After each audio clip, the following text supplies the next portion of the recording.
warahmatullahi wabarakatuh. Perkenalkan saya Ayesa Nur Aini dari kelas STN 5A dengan NIM 12610321111. Nah, di sini saya akan menjelaskan tentang dinamika politik era Khulafaur Rasyidin. Nah, sebelum masuk ke materi, apa sih Khulafaur Rasyidin itu dan sebenarnya itu tugas dari mereka itu apa sih? Nah, Khulafaur Rasyidin sendiri itu pengertiannya merupakan para pengganti, di mana beliau itu menggantikan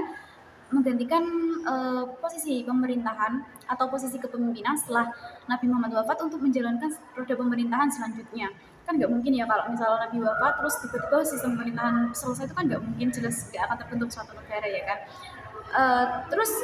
Tentu juga dari zaman Nabi hingga bergantinya pemimpin yang menjadi Khulafaur Rasyidin, tentu ada pro dan kontra, juga ada masalah-masalah baru. Nah, kondisi politik dan keagamaan pasca Nabi Muhammad wafat itu sangat kacau dan sangat mengkhawatirkan. Hal tersebut menyebabkan munculnya berbagai permasalahan internal di dalam umat Islam itu sendiri. Dalam konteks ini, menurut Esposito yang merupakan salah satu politik Islam di dalam tulisan yang berjudul Islamic Politics, itu menggambarkan kondisi pasca wafatnya Nabi itu pada tahun 632 Masehi menyebabkan masyarakat terpecah kepada dua kelompok yang masing-masingnya memperebutkan kekuasaan politik. Hal ini sering dikenal sebagai isu tentang warisan kepemimpinan dan masalah berbagi kuasa. Setelah wafatnya Nabi Muhammad, itu terdapat beberapa masalah baru yang muncul, antara lain yang pertama itu di sini saya akan membahas empat masalah yang muncul. Yang pertama yaitu ada masalah kepemimpinan. Nah, dalam catatan sejarah, persoalan pertama yang muncul ke permukaan setelah Nabi wafat itu persoalan kepemimpinan, karena sejak sejak Rasulullah menjadi pemimpin politik dan pemerintahan, beliau tidak pernah sedikit pun membicarakan siapa yang berhak menjadi penggantinya kelak, apalagi menunjuk penggantinya kelak. Untuk menyelesaikan kebingungan umat Islam ini digunakanlah prinsip musyawarah yang diajarkan oleh Rasulullah. Lalu permasalahan ini pun mulai semakin parah dikarenakan ada sebagian di antara kaum saat itu yang melihat secara politis bahwa kalau urusan kekuasaan atau politik diserahkan kepada orang-orang kaum lain seperti munculnya kaum Quraisy, pasti akan berubah menjadi kerajaan yang kejam dan otoriter seperti biasanya. Oleh karena itu, ketika mereka tahu bahwa Nabi wafat, muncul perbedaan sikap di antara mereka yang bermuara pada pendirian agar kekuasaan politik berada di tangan mereka dan tidak berada pada orang lain atau komunitas yang lain. Yang kedua, keraguan keberagaman agama Islam. Nah, muncul pertanyaan bagi mereka, apakah mereka harus terus memeluk agama Islam atau berhenti? Oleh karena itu, sebagian di antara mereka ada yang murtad dan kembali ke keagamaan nenek moyang, agama zaman dahulu yang sebelum mereka masuk Islam.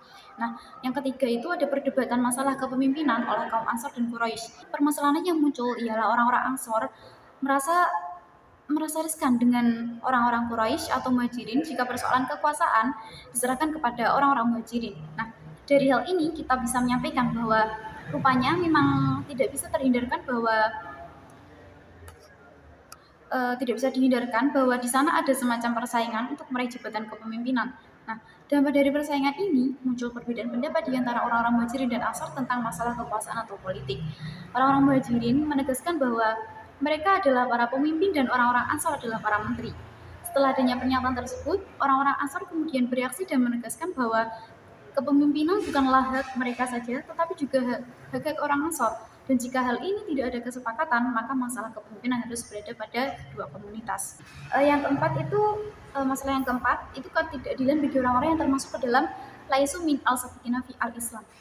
Laisu min al-sabiqina fi al-Islam atau kaum atau masyarakat yang tidak memiliki kebanggaan karena mereka bukan orang-orang yang dari awal telah memeluk Islam atau karena tidak memiliki kedekatan dan hubungan kekerabatan dengan Nabi.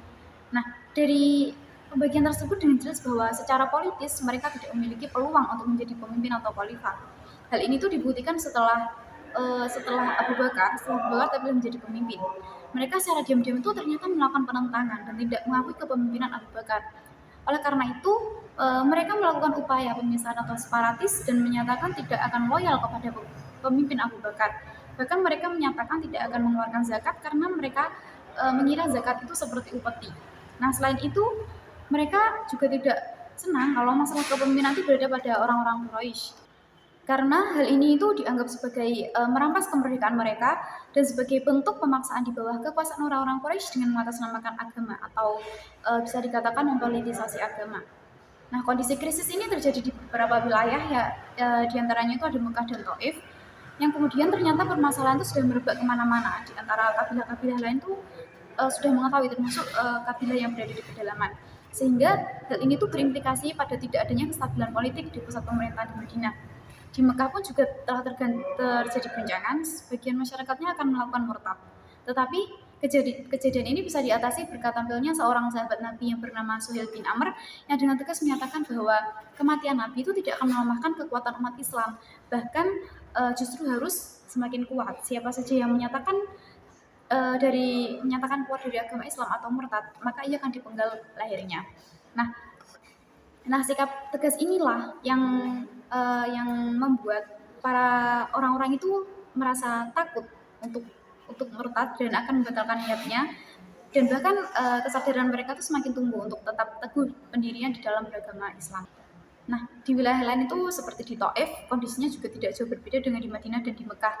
Di sana sebagian orang-orang Taif dan kabilah Taif merencanakan murtad dari agama Islam secara beramai-ramai. Tetapi rencana mereka bisa diredam oleh Utsman bin Abi As, salah seorang pegawai yang diangkat Nabi. Yang diangkat Nabi ketika di Taif. Utsman bin As ini menegaskan kepada kaum muslimin Taif kalau bahwa kalian itu orang-orang akhir masuk Islam, janganlah kalian menjadi orang-orang yang awal keluar dari agama Islam. Nah, pada akhirnya dengan adanya perkataan dari Utsman bin Abi As ini, akhirnya orang-orang Taif dari kabilah Taif itu mengurungkan niat mereka dan tetap berpegang teguh dengan agama Islam. Nah, sekian penjelasan materi dari saya tentang dinamika politik era Khulafaur Rasyidin. Kurang lebihnya saya mohon maaf. Wassalamualaikum warahmatullahi wabarakatuh. Bye.